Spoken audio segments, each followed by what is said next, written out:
सबसे पहले आप इस मूवी का ट्रेलर देखिए, तब स्टोरी समझ में आएगा। और एक बार फिर से देश में बहस छिड़ गई, क्या ये सच है? फिल्म के ट्रेलर की शुरुआत एक डरावनी चेतावनी से होती है।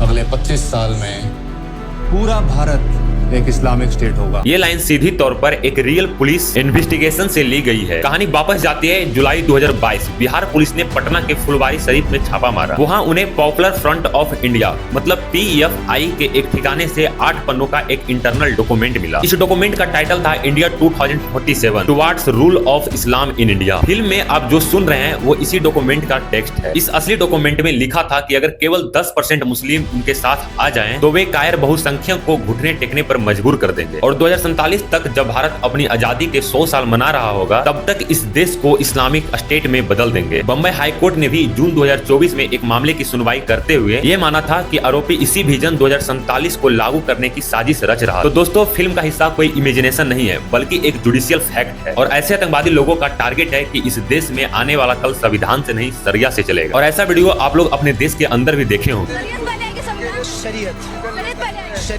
अब बात करते हैं सेगमेंट 2, नेहा संत और तारा सहदेव, एथलीट की बर्बाद दुनिया। ये दोनों लड़की के साथ सेम इंसिडेंट हुआ। नेहा की कहानी तारा से मिलती जुलती है। अब आते हैं फिल्म के किरदारों पर। फिल्म में आपने मध्य प्रदेश की एक एथलीट नेहा संत को देखा होगा, जो जैवलिन थ्रो में ओलंपिक गोल्ड जीतना चाहती थी, लेकिन शादी के बाद उसकी जिंदगी नर्क बन जाती। ये कहानी आपको एक बहुत ही हाई प्रोफाइल रियल केस की याद दिलाएगी। ये कहानी प्रेरित होती है झारखंड की नेशनल गोल्ड मेडलिस्ट शूटर तारा सहदेव के केस से। उनकी शादी रंजीत सिंह कोहली नाम के एक व्यक्ति से हुई, लेकिन शादी के कुछ ही दिन बाद तारा के पैरों तले जमीन खिसक गई। तारा ने अपनी FIR में बताया कि उनके पति का असली नाम रंजीत नहीं बल्कि रकीबुल हसन था। फिल्म की तरह यहाँ भी पहचान का धोखा हुआ और मेरे साथ आइडेंटिटी फ्रॉड हुआ था। तारा पर इस्लाम कबूलने का दबाव डाला गया, उन्हें सिंदूर लगाने से रोका गया और मना करने पर कुत्तों से कटवाया गया। फिल्म में नेहा संत का करियर खत्म होते दिखाया गया, ठीक वैसे ही जैसे तारा की शूटिंग करियर इस त्रासदी का भेंट चढ़ गया। 2023 के CBI की विशेष अदालत ने रकीबुल हसन को उम्र कैद की सजा सुनाई, जिससे ये साबित हुआ कि फिल्म में दिखाया गया धोखा और प्रताड़न एक कड़वी सच्चाई। तीसरी कहानी है राजस्थान की 16 साल की दिव्या पालीवाल। फिल्म में उसके माता पिता पुलिस स्टेशन में पॉक्सो एक्ट के तहत शिकायत दर्ज कराते हैं। अभी हाल ही में 2025 में राजस्थान के व्यावर और विजयनगर इलाके में पुलिस ने एक ग्रूमिंग गैंग को पकड़ा था। पुलिस ने 13 लोगों के खिलाफ 895 पन्नों की चार्जशीट दाखिल की। इस गैंग का काम करने का तरीका मॉडस ऑपरेंडी बिल्कुल फिल्म जैसा था। वे स्कूल जाने वाली नाबालिग हिंदू लड़कियों को टारगेट करते थे, उन्हें महंगा गिफ्ट देते और धीरे धीरे ब्रेन वॉश करके उन्हें इस्लामिक तौर तरीका मनाने पर मजबूर करते। पुलिस जांच में यह भी सामने आया कि कोई प्यार नहीं था, बल्कि एक सोची समझी साजिश, जिसका टारगेट था कि हिंदू लड़कियों को जबरदस्ती धर्म बदला जाए। इस फिल्म में जब दिव्या के पेरेंट्स रोते हुए पुलिस के पास जाते हैं, तो वह उन सैकड़ों माता पिता का दर्द है जिन्होंने अपनी बेटियों को इन गैंग्स के जाल में खो दिया। आखिरी में बात करते हैं केरल की सुरेखा नायर, एक पढ़ी लिखी लड़की जो IAS बनना चाहती थी, लेकिन लिव इन रिलेशनशिप में फंसकर अपना आजादी खो देती। यह कहानी हमें हादिया केस और निमिषा फतिमा जैसे मामलों को याद दिला, लेकिन एक अलग एंगल से।